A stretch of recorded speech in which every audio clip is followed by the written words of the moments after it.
the name of it is Matancheri Palace. And the reason why I'm pointing this out is because there is a kind of a superficial understanding, especially again, I think fueled by the tourism prism that all of us look at things through, that there is a whole colonial side to the things, and that is what gets talked about. Which is why also the Dutch Palace is known as the Dutch Palace more than the Matancheri Palace, whereas the palace was actually the ruling family's house, residence, for such a long time.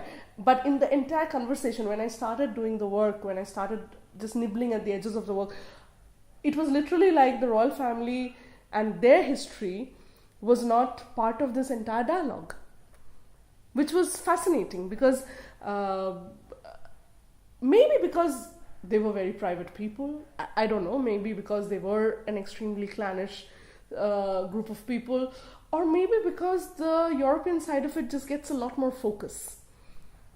Because when I started, which is also the reason why when I started doing the work, I was explaining to you the chronology of doing the work that we were doing, and we started tackling the European side of it only as the last bit.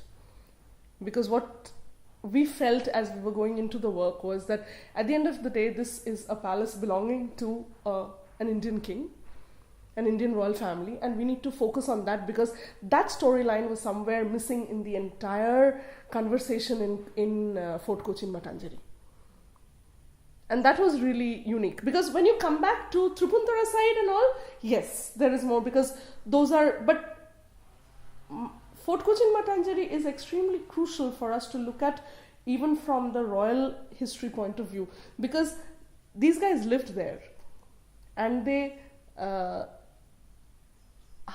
they coordinated an entire system of a colonial, of being partners to a colonial regime and working with them and working with trade relations.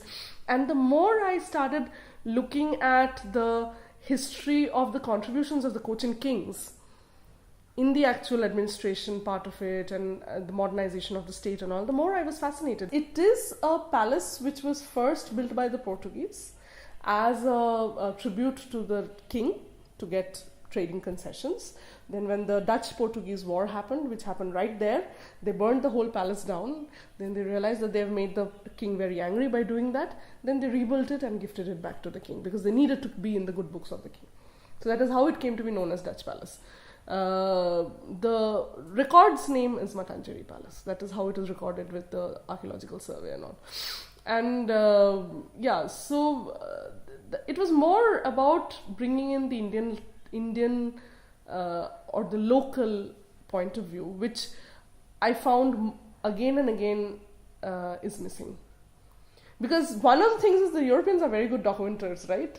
So we have a lot of stuff they have done which we can access from the Dutch archives, the museums and this and that and the other. Whereas Indians are terrible at documenting, so we don't have the Indian side of the story. We first came in as some people that we were called in to do the basic conservation of the structure because the structure had been conserved somewhere in 1967 and after that nothing had been done to it. Except for a coat of paint once in a while. So we came in to do that first, and then along with that they wanted us to relook at the entire setting up of the exhibition as interior designers and all. And it was very interesting because when we were working with the structure itself, we could actually go through layers, and we found that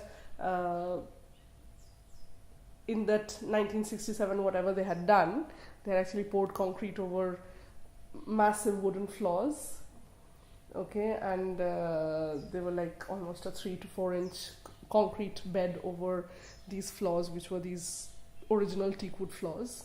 So we actually managed to strip all of them down and bring it back to the wooden flooring level.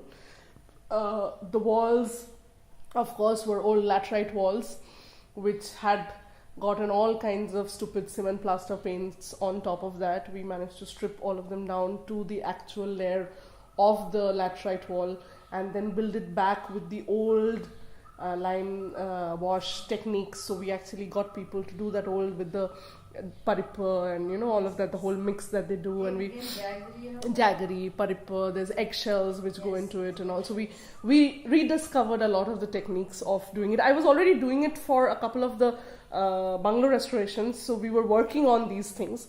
So for the palace, of course, we wanted to get it right.